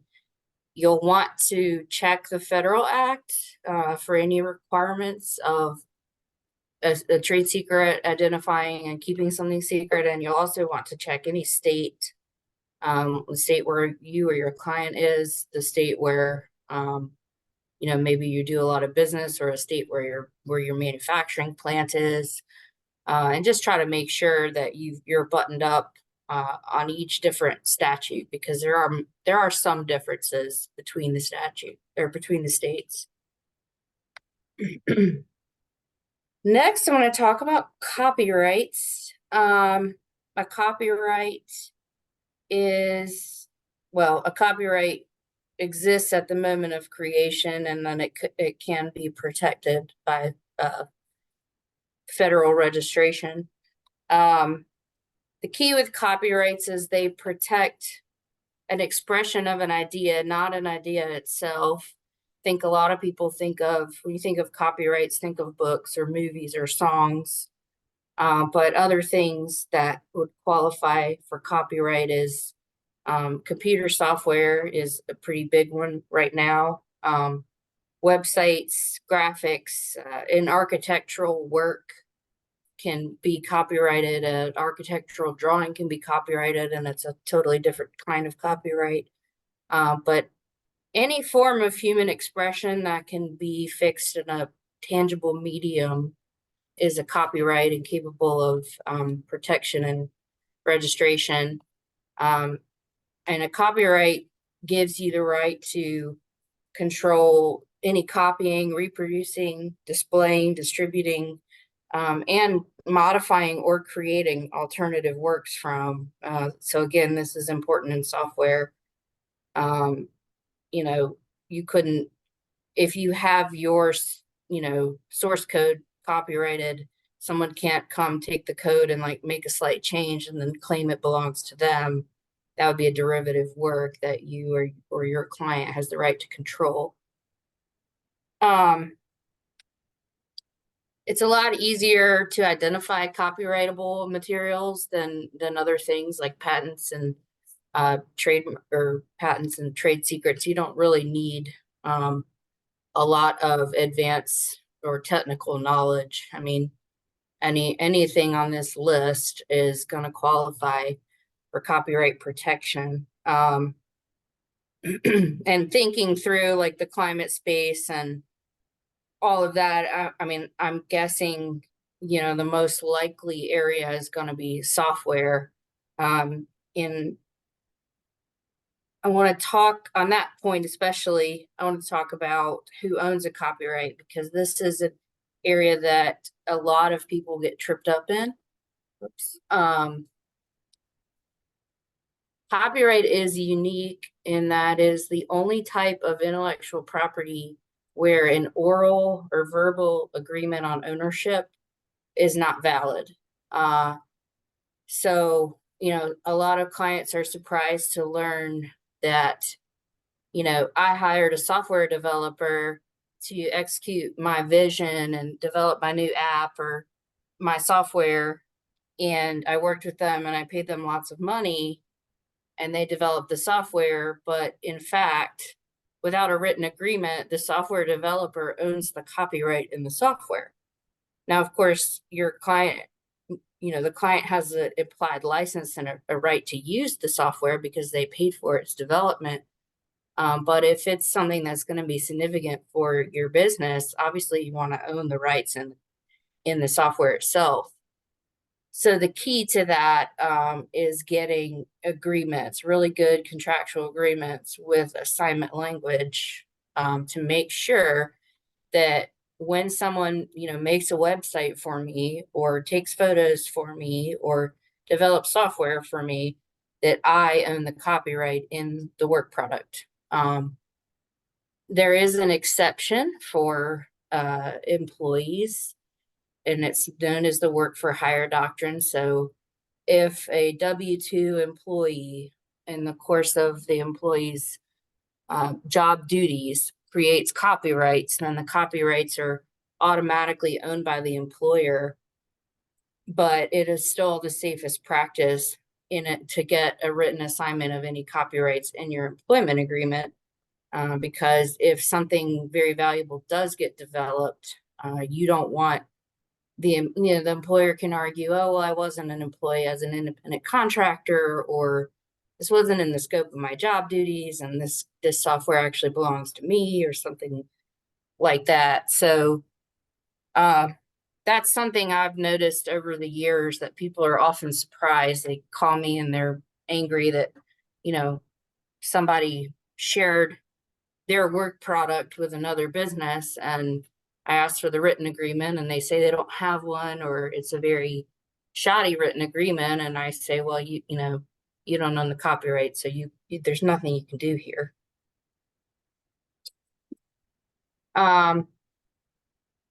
Another interesting thing about copyrights, or maybe just interesting for copyright lawyers, is a copyright exists from the moment of its creation. So as soon as you record your song or write your book, the copyright exists.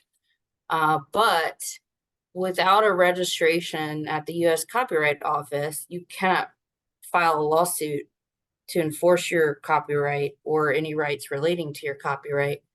And so that's another thing that we experience commonly, is someone calls and says, someone's stolen this, that, or the other from me.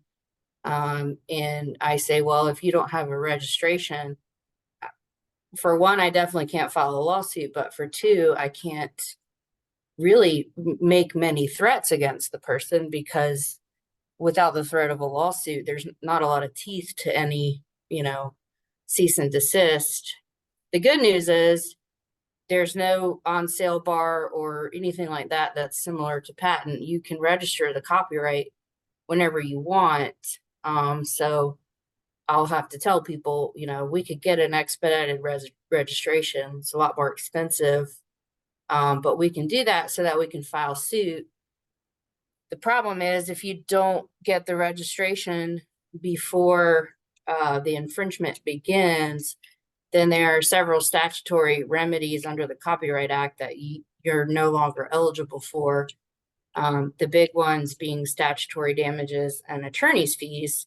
So unless you register a copyright prior to infringement, statutory damages, which with some copyrights can be a pretty big deal. Like, if it's one photograph, maybe the commercial value of the photograph is not that great, but if you could prove willful infringement, you could get $150,000 in statutory damages, versus if you don't have that option, you're going to be, you're not going to get very much in damages. So it's just key to consider what you would and would not want to register a copyright for. I mean, like your website design is probably not all that important to you. Your software that you've developed and you're going to sell to customers is important, and that's something you'd want to register. And you don't just want to register the first version, you want to register each version after that. And a thing that is important to consider is that, for example, software is also can be a trade secret. So when you're going to go register your copyright, well, and this would be, you have to submit what's known as a deposit to the USPT or to the Copyright Office. So if you have, your source code, you don't want to just send all your source code off to the Copyright Office. That would be waiving any trade secret protection that you could also claim. The Copyright Office for software in particular has options to keep confidential or trade secret software. And like, I think you submit the first 10 and last 10 pages of the source code, for example, or you can submit source code with confidential parts blacked out.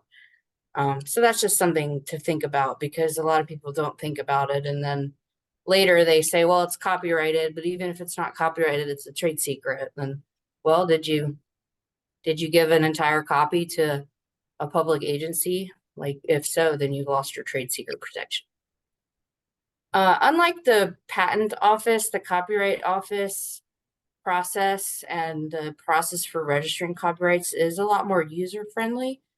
Anyone can file a copyright, any author, an author's mother, an attorney. There's no special rules. Anyone can create an account and file applications. And it's relatively inexpensive. It's like $45 to $65 to file an application, depending. And the Copyright Office has a ton of information available on their website. They call them circulars, and they describe the types of copyrights. They describe in detail the steps of the application process. And so, software could get a little tricky to register as a copyright, but, a lot of things, photographs, books, artworks, are pretty easy for even a layperson to register. So, if you're providing pro bono services, maybe it's better to get a copyright lawyer, but I definitely think this is something that a lot of people can do, and is not necessarily all that risky for clients. Going to trademarks. Everybody kind of knows, I think what a trademark is: words, phrases, logos, designs, even sounds or smells, special jingles, are trademarks or service marks. And the function of a trademark is to identify a singular source of goods or services. It doesn't have to necessarily be a known source. It can be an anonymous source. Just because it's a single source doesn't mean it's a known source, but thinking through kind of like, oh, what are some company names? The mere fact that a company gets incorporated and reserves a name through a Secretary of State doesn't make it a trademark, but if you incorporate your company name and your domain name, or you have brochures advertising your services, your company name becomes a trademark. Product brands, if you have if you or your client is selling, you know, multiple different types of products, and you know, you name them different monikers, then each of those can be trademarks. Services names, taglines. I think my firm has our little tagline in the bottom right is results matter. We have that federally registered as a trademark. Anything that the public perceives and that you use in connection with your goods and services can function as a trademark for the most part. Trademarks are like copyrights in that they don't have to be registered to exist. A trademark arises through use. So as soon as you use your name in the public and you're selling goods or offering services for sale, you have a trademark. So when you can register at a federal level and at the state level, or you can not register at all and you can just have common law rights. Common law rights extend to basically any geographic area that you or your client has penetrated, you know, has a market in. These days, it's a little more difficult analysis because you have the internet, and, you know, do you argue that I have a website, it's accessible in every state, therefore, you know, I've penetrated every state? Probably not. They're going to look at sales, where you've actually like made a market presence. But a state registration will protect you or your client statewide. So once you obtain a registration, if I get a registration from the Alabama Secretary of State, I have the right to exclude everyone else in Alabama from using that trademark for those services. And then the federal registration protects you nationwide, regardless of where you're using your trademark. But, you know, even if you never get a registration, if you're doing business and you've penetrated like multiple metropolitan areas, your trademark protection lasts as long as you continue to use the trademark in commerce. But registration can give you benefits, enhanced damages, recovering attorney's fees, things like that. Generally registrations make it easier to enforce trademarks, to prevent other people from using them, that kind of thing.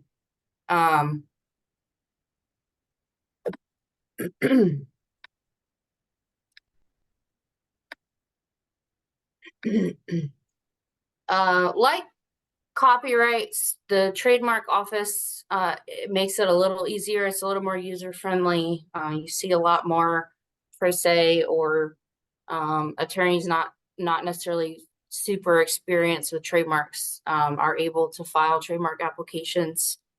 It's $300 to $400 to file an application, depending.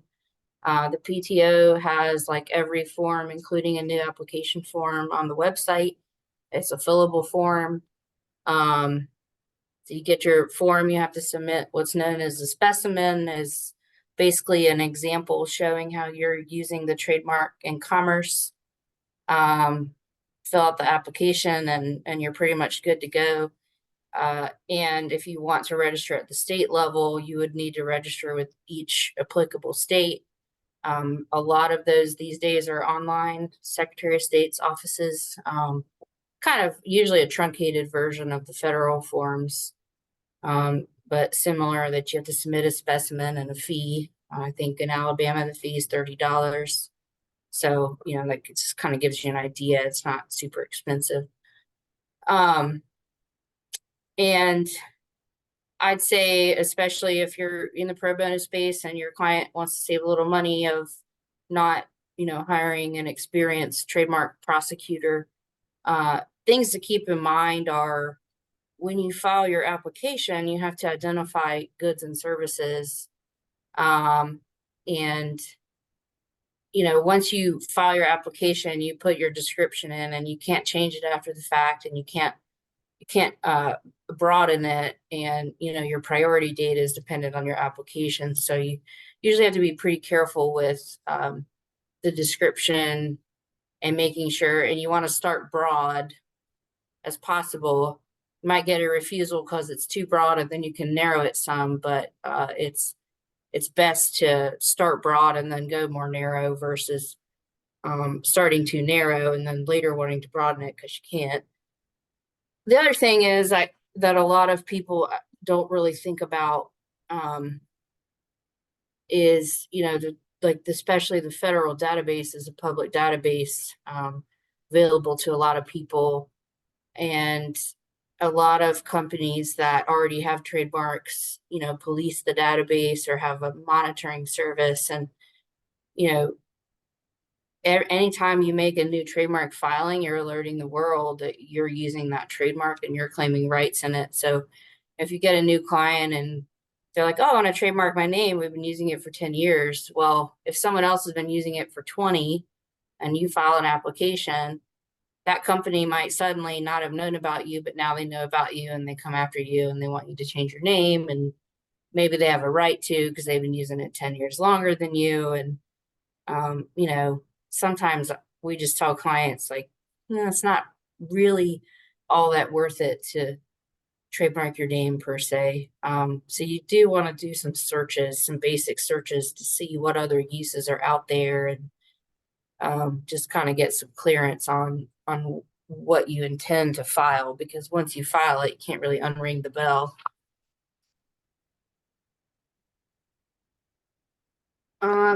So contractual protection, again, maybe people wouldn't necessarily call this intellectual property, and we've talked about some of what these agreements would be, but it really helps you round out, I think, like an IP portfolio.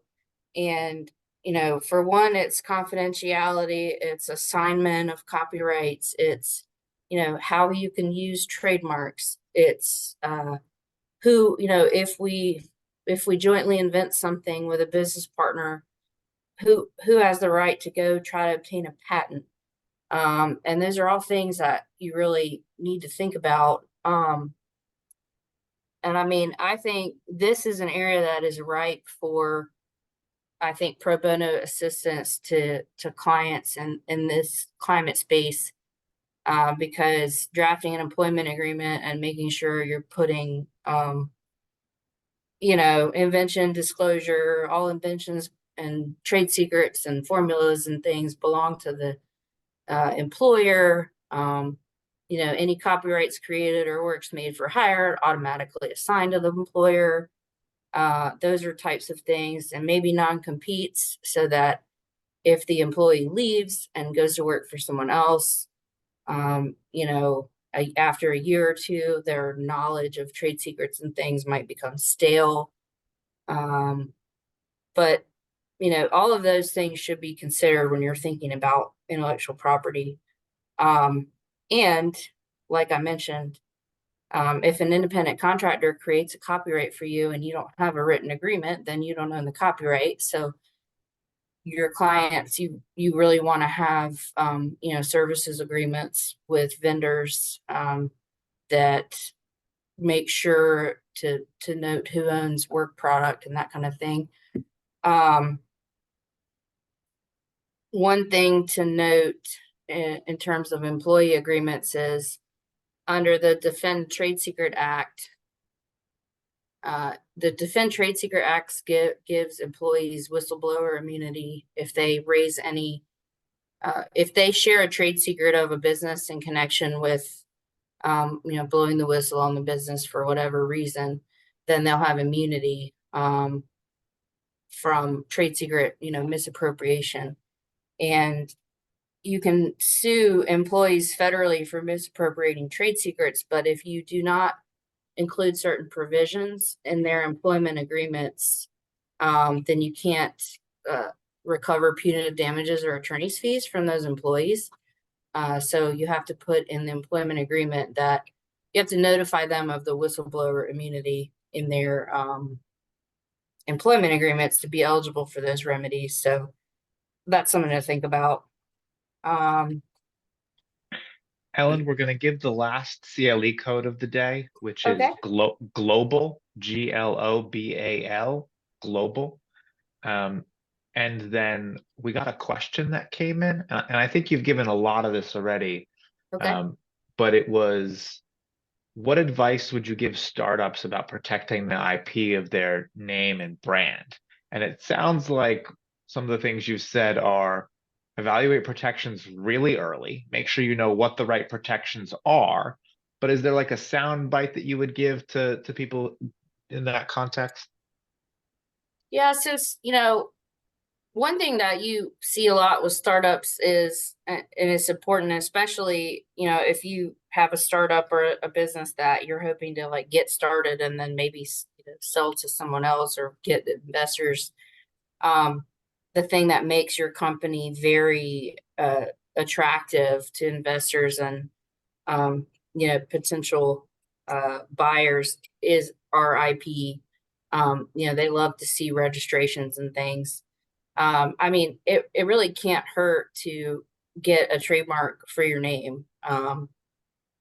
The problem that we run into is that the federal database specifically is so cluttered. There are so many registrations and applications out there. It's becoming virtually impossible for anyone to find a name that hasn't been used, especially if it's a name, like Apple for computers is pretty distinctive. And so if you come up with something, but a lot of times when people start a business, they don't think of a super distinctive name because they're trying to convey what their goods and services are. So it's a little harder to just come up with a distinct name off the bat. But it's definitely useful.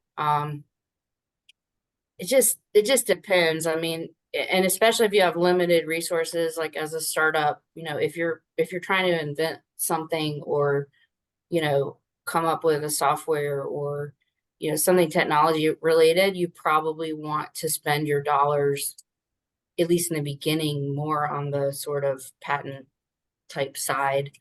But, then later to be marketable, you might want to trademark for your name as well, or at least for the product that you're developing. But, again, because trademarks arise through use, not registration, if you make a good effort to get your name out there without a registration, you're still developing some rights, even though you haven't registered it. So that's a good thing to do as well. Excellent, thank you. We also have another hyper technical question, but Okay. I'll copy that down and send it to you by email because we don't have time to really cover that one. Okay. Because I want to transition. We're coming up on 2:30. We Okay. appreciate everyone participating in this event, and I just want to leave everyone with some closing thoughts because hopefully you've seen that there are a lot of ways to get involved in climate-related pro bono. And that you can get involved with IP, you can use whatever skills you have. So I want to encourage everyone, sign up to volunteer with Green Pro Bono. And I just want to include one last plug for those of you who weren't here yesterday and didn't hear that whole piece. Think of climate pro bono really, really broadly, right? Both in terms of subject matter, but otherwise. I have very diligently used climate pro bono as a part of my market development, career development, skill development. I've made sure that it was part of my practice and it's sustainable because I have it built like that. So I do several pro bono projects a year. That doesn't make me special. It's just I want to empower you to do more pro bono projects. So we're going to be offering more resources to help you do pro bono projects through the Planetary Lawyer Project. These will be posted publicly, but so really there shouldn't be a bar to you doing climate pro bono. So please sign up for the newsletter. If you feel like there are blocks to you doing pro bono, reach out. You'll have my contact info. I'm very committed to getting you all working on climate pro bono. And the last code, one more time, is global, GLOBAL, global. I thank you all so much for being here. You're part of a really amazing group of attorneys who showed up for this learning opportunity. And I wish you all an excellent rest of your week. And let's make 2024 a year of climate pro bono. Thank you all so much.